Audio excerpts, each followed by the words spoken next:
Be inspired, supported, and empowered. This is the Global Healthy Living Foundation podcast network. Friends and family, coworkers can have the best intentions and think they get it, but it's very different talking to someone else who has migraine and getting that sense of support and understanding. Welcome to Talking Head Pain, the podcast that confronts head pain head on. Hi, I'm Joe Coe, Director of Education Digital Strategy at the Global Healthy Living Foundation and a migraine patient for over 20 years. I'm here today with Beth Morton. She's a researcher, an activist, a migraine advocate, and the person who started Migraine Chat. I'm really excited to talk to Beth to learn about her journey and why she got involved in all these fun things. Hey Beth, how are you doing today? Joe, thank you for having me. I'm doing all right. How are you? I'm great. So let's just jump in. There's something that I like to ask all of our guests. Can you describe for the audience what your worst migraine attack was like? What went through your head? What did you feel and think? Probably my worst attack happened about 2 to 3 summers ago. I live with symptoms every day. They tend to become sort of what I would call full-blown migraine attacks about 2 to 3 times a week. And then occasionally I just get these ones that sideline me. And this one I very much remember because, they tell you if you're having the worst head pain of your life, that's a sign to go to the ER. And I was like this close.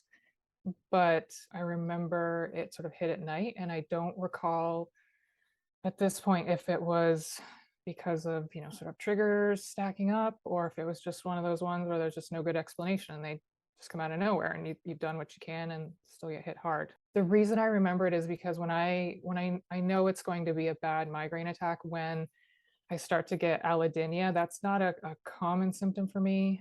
It is for others, but for me, if I start to get allodynia on my scalp, or if I get this, if the head pain moves to the back of my head and it feels like every time I move my head, there's this intense throbbing, or, laying down on a pillow is excruciating.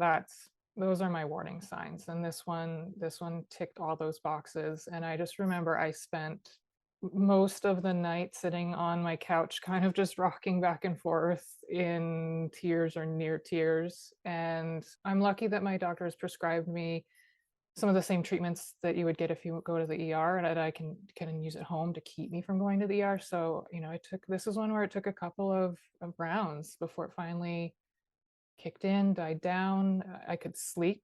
I could lay on the pillow. I could sleep. That sort of sleep is an escape for me. I usually can sleep even with pain, and it finally broke. But yeah, it is memorable for that reason. I remember just, the question of, is this something different? This is really bad. What should I do? But you're also in that really panicky state of high pain, and I remember, or at least I remember sitting and just rocking and just trying to distract myself in any way I could, given almost everything hurt, or to do anything hurt. That panic feeling is something that I think a lot of us have faced. Hearing your story made me remember a strange attack that I had while I was on a walk, and I got super disoriented and confused, and that wasn't a normal symptom for me. So I ended up taking a lift to an emergency room because I was nervous and obviously couldn't drive. It ended up being nothing, which was great, but it's disturbing when you have this new symptom.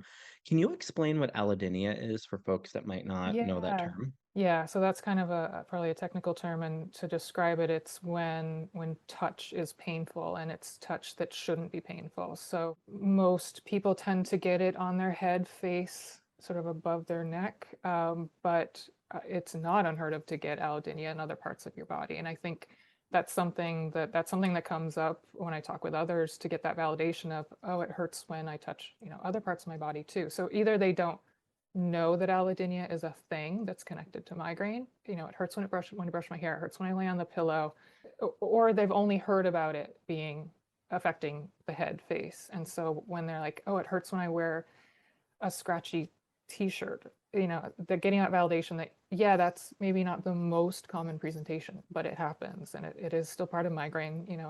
It reduces that kind of panicky feeling of, is this something else? Is this something new?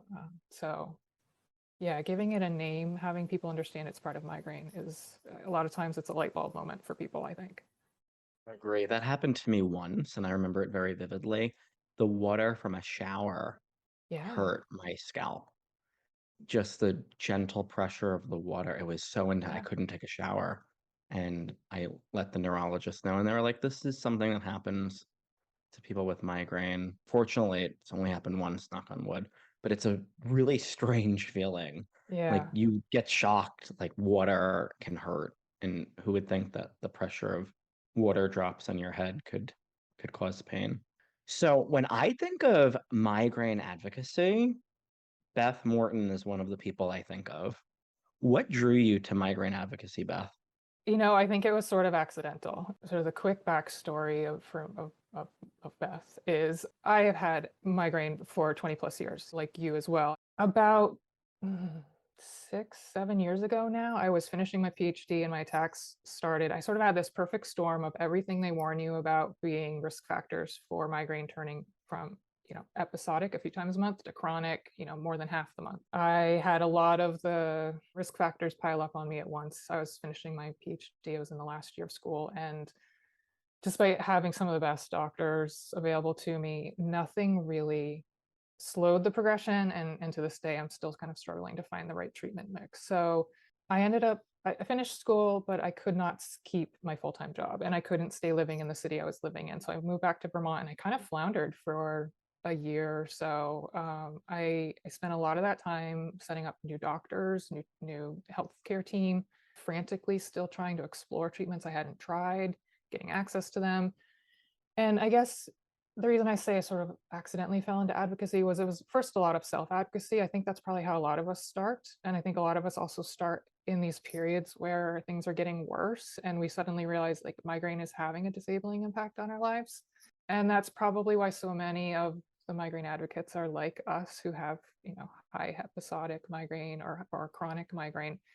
And what I learned, I guess, was that it takes a lot of effort to even be a self-advocate. And so as I was learning things, I was drawing on some of the skills I had learned as a student. Some of my research background was coming in really handy in understanding new treatment, research on new treatments, and even trying to figure out what was reliable information. You get hit with information from all directions. And so trying to kind of screen that and make sure you're paying most attention to the reliable information. I learned that it takes a lot of time, it takes some skill. Other people, for various reasons, may not have that. And so have that time, have that energy. And I wanted to not let all the self-advocacy I was doing go to waste, basically, to get to your answer. So I started a blog. I started spending a lot of time on Twitter, too much time on Twitter. And I was trying to share the information that I was learning with others, because it kind of going back to the thing of like, what is allodynia? As I was learning these things and learning these things are part of migraine, I realized maybe other people don't know either. And so if I can kind of make the learning curve shorter for people or easier for people of how to find treatments, that was kind of how I started doing advocacy outside of things I needed to kind of do for myself. And I also kind of got connected with a lot of the organizations in the migraine nonprofit space and eventually realized I could still use some of my skills to do more formal work. So trying to help some of the migraine organizations with their research needs. So it was sort of advocacy for just spreading information and advocacy in a more formal way of getting involved with some of these organizations. So, Beth, speaking of advocacy, you started this amazing social media space called #Migraine Chat that happens on Twitter, but I also see that it's on Instagram and likely other platforms that I don't even know about. What have you learned hosting that and doing that? And what have been some of the special things that have come from that chat? Yeah, well, I have to give credit. There was a migraine chat years ago, and the person who had been running it just when I landed on Twitter and started spending a lot of time there, it wasn't active, and I saw other chats like Creaky Chats and Spoony Chat, and I checked with the person who had been running it, and she was happy for me to take it over because I felt like it would be a good way for people to connect over questions or needs for support that they might have around migraine. Yeah, I guess so. It's been maybe 3 years. I don't even know. I've lost track of how long Migraine Chat has been going on Twitter, but it has grown. So Migraine Chat is a monthly chat on Twitter. I pose questions and people can just join in live or after and answer the questions. And we've spun off a more private Discord space for Migraine Chat. So if people aren't comfortable or don't spend as much time on Twitter, or don't want to ask questions that are so public, they can join the Discord group. And I think what I've learned most from doing it is that validation piece. And ironically, we just had a chat on validation and why it's so important, because I think it's like we've talked about, it's understanding that things that you may have this idea of what migraine is in your head and then experience it differently than that, and just need validation of, yes, this is still normal. This still happens to people. I think it is just recognizing or having that reassurance that something, even if it feels wrong, it's still part of, it's still part of migraine. So it's not an abnormal thing. It's not anything to worry about.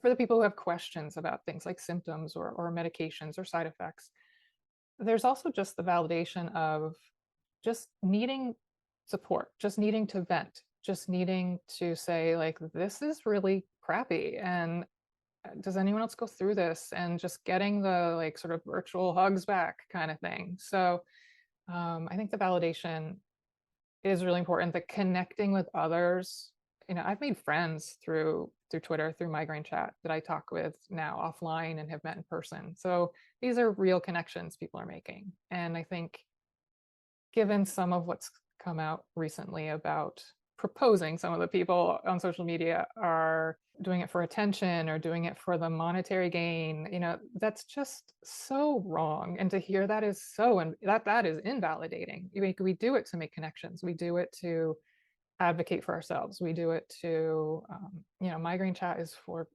that spreading of information, and hopefully spreading of reliable information, because there's so much out there to sift through.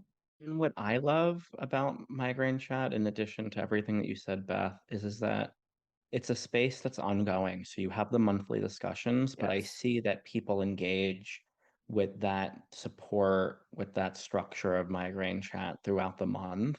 What, like, as you said, when they have a question, Right. or there's a new symptom, or they're trying a new medication, or they're trying to explain their disease to someone that doesn't get it. It's just really, really nice to witness that. And I kind of lurk. I don't engage often. I do sometimes, but it's really beautiful to see that space happening and what you and others have cultivated. So I thank you as a part of this community for doing that.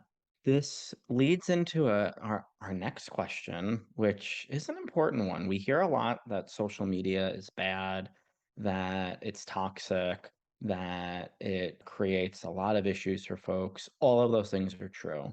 There's also a really good side to social media. How have you used social media for good to help people living with migraine? I hope I'm using it for good. I mean, it's hard for me to judge. I mean, I thank you for the kind words. I think giving that space to others with migraine, just to connect and to share information and ask questions and get support from people who really get it. Because friends and family, coworkers can have the best intentions and think they get it, but they really, unless they live with migraine, it's really hard to understand. It's really hard even for some of, it's very different talking to someone else who has migraine and getting that sense of support and understanding. So I think that is my main goal. And I try to use it for good in making those connections. And I do, because of sort of my background in research, I do try to also use Migraine Chat as a way to counter some of the misinformation that's out there about migraine. Sometimes I will just sort of search the migraine hashtag on Twitter, and it's amazing what you come across of just bad information out there, or people who are targeting people with migraine in bad faith because they say they have a cure. So, there is no cure for migraine. There are some treatments that work better than others, and people may go into remission, but I try to help people not get swept up in easy, if it's, if it's too good to be true, it probably is, kind of thing. So sharing information that I feel is reliable from reliable sources. I think that's sort of the other angle I take in using social media for good. And I'm sure doing this work on social, you've come across some really inspiring messages and tweets and Instagram DMs. And I'm also sure on the flip side, you've probably have gotten a lot of negative and nasty and troublesome ones.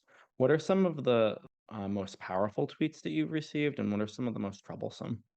I'm gonna blame migraine brain fog, because thinking of really specific ones, they come and they go. It's like in disappears.